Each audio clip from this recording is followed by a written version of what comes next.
What is your response to, people that just say that this is kind of like, a stunt and it's just a cheap excuse for you to use Tony Moore in a Marvel comic, and it's just a publicity stunt so that, you guys could sell more issues of the Punisher? Well, it's not. I mean, it's just point blank not. Nobody's nobody's sitting around like, how can we pump up the sales on the Punisher? Let's use those really popular monsters. Come on. I mean, there's no sales trajectory for the monsters. I mean, these are things that Tony and I point blank just love.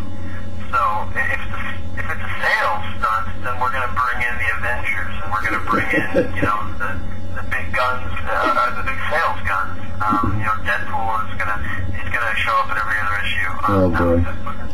That wasn't in any way our motive. We don't pander. I mean, this is entirely something that is born of creative energy, and it's, in my opinion, a very unique take on Frank and the Marvel Universe, and was a natural progression of where the story was going. So there wasn't in any way ever a conversation. Well, I read that a few places, and I just can't help but chuckle. Like a sales stunt. We're gonna pump up the sales by using Morbius.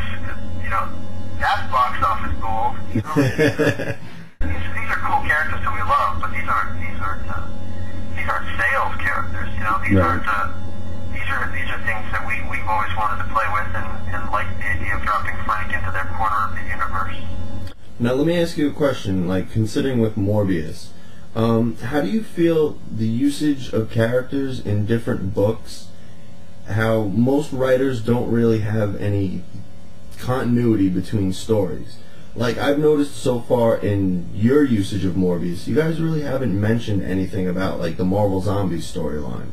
Yeah, and I just don't feel like it's necessary to have a line of exposition where Morbius says, hey, we took our time off of armor and came down here to do this. I mean, it's obvious that these characters are in different places doing different things, and it's obvious, Morbius and Jack Russell are also working in armor, and so the man thing is like, force of nature who pops up in all kinds of crazy places, and it's not that we haven't read that stuff, because I did read it, and I talked to Fred before I started this about where he leads them and all of the X-Y's and Z's to connect it. And we were going to even have a scene at the end of Marvel Zombies where Morbius goes off into the tunnels because there's some kind of a crisis, and he takes, Werewolf by Night with them, and they go off to do this. But inevitably, this feels like you're pandering. It feels like it's like you're jacking off. It's masturbatory continuity shit, and ultimately, it takes 2 seconds for somebody reading it to just go, oh, well, this is something that they left to go deal with. This is another adventure. They're on the same way as Wolverine is. The guy must not sleep. He's on 7 teams and in 7 places every week. And Deadpool and the Avengers and any number of Captain America. These guys are all very, very busy characters. And so ultimately, it didn't feel like it felt to me like it was a waste of space and a waste of people's time for me to have a bunch of exposition where the characters explain. And then we left Armor to come deal with this when we got the Red Alert. That's a pretty small hurdle, I think, for people to just kind of come to on their own. Yeah, right. And little fanboys at home can just, deal with it. And people, that's not the kind of stories I want to tell. The masturbatory continuity stuff is. I respect continuity. I'm respecting continuity in terms of the Bloodstone and Ulysses Bloodstone and Dracula and Elsgard and all the Bloodstones. I have to give you a big thumbs up on that. I couldn't believe you actually used Ulysses Bloodstone. Him and his entire book are such underused characters. Yeah, they're great.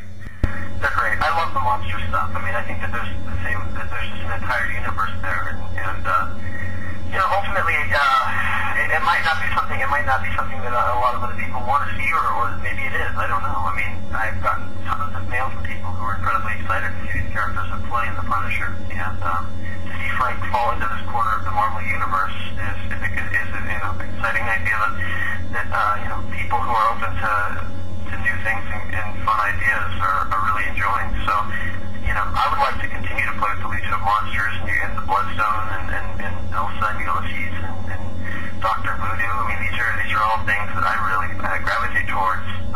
So one of my missions, because I love them so much, is to continue to write those characters and to try and find a way to incorporate them in the Marvel Universe and hopefully shine a light on them where people who like them get a nice dose of them, and people who maybe aren't exposed to them get what great characters they have. You're doing a damn good job. I definitely have to give you that. Thank you. Well, now, speaking of Brother Voodoo,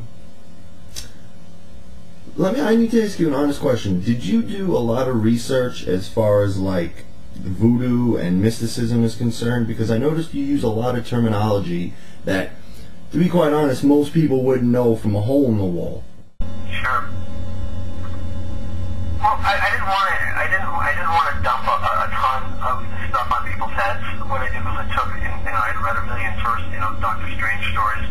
I took some of the bigger, recognizable elements of Doctor Strange, and then picked three things, the Staff of Legba, and the Gateway to Bondi, and a few other things for Jericho, where he would have his own bag of very unique and established voodoo powers, as well as the Sorcerer Supreme stuff.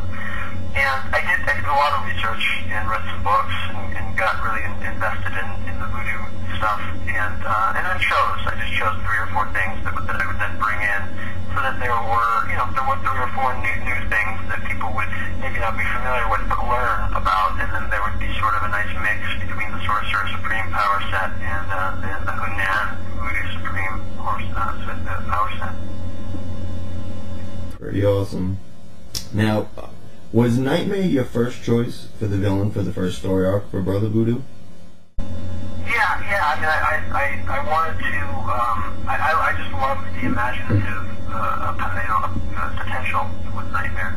And anytime Nightmare pops up on Earth or anybody gets pulled into Nightmare's realm, you get a big visual, fun story. And I really liked the character. I just really liked the potential with him. So for me, it was something that opened it up to some, where we could do a big, crazy Sorcerer Supreme story. And at the same time, it worked really well in that I wanted to explore a lot of, that most people aren't that familiar with Jericho as Brother Voodoo or now Dr. Voodoo, and I could use the nightmares to sort of flash back and expose, the classic origin of Brother Voodoo, as well as some of the new stuff that I've added to it via this dream, the dreams that he would have sort of brought to life in terms of the guy, the crazy homeless guy who killed his family and his role in all of that, as well as the unlimited potential and what they can do when they actually meet up and fight. And so I really dig the character. Well, I'm glad you're the one writing it, because to be quite honest with you, I really don't think anyone else could handle it like you can. Well, that's kind of you. Again, it's just another underused characters, and I really like the shadowy corners of the Marvel Universe stuff, and I'd like to find a way to bring them to prominence. So, doing my best with that stuff and trying to take some of the underutilized characters and hopefully put some new life in them. Now, you mentioned earlier that you were talking with Jason Aaron about doing a Hearts of Darkness story, and I noticed in, the last issue of Dr. Voodoo, you had the Ghost Riders in it. Now, is there any chance we're going to see any kind of like a crossover between Brother Voodoo and Ghost Rider? There's all kinds of talk. Nothing that I could, say anything about at this point, but there's all kinds of talk about all of these characters, and that includes, the Legion of Monsters and Dr. Voodoo, who naturally fits in with them, being the new Sorcerer Supreme is one of them, and that they're all being hunted to extinction, sort of the role the mutants were in the 80s. So, nothing to be announced, but in terms of those characters, there's definitely interconnectivity, and I know that, Jason obviously has a lot of love for Ghost Rider and the Punisher and Wolverine, and I do as well. So, we're always trying to find a way to explore maybe using these guys in different ways to the team. Cool.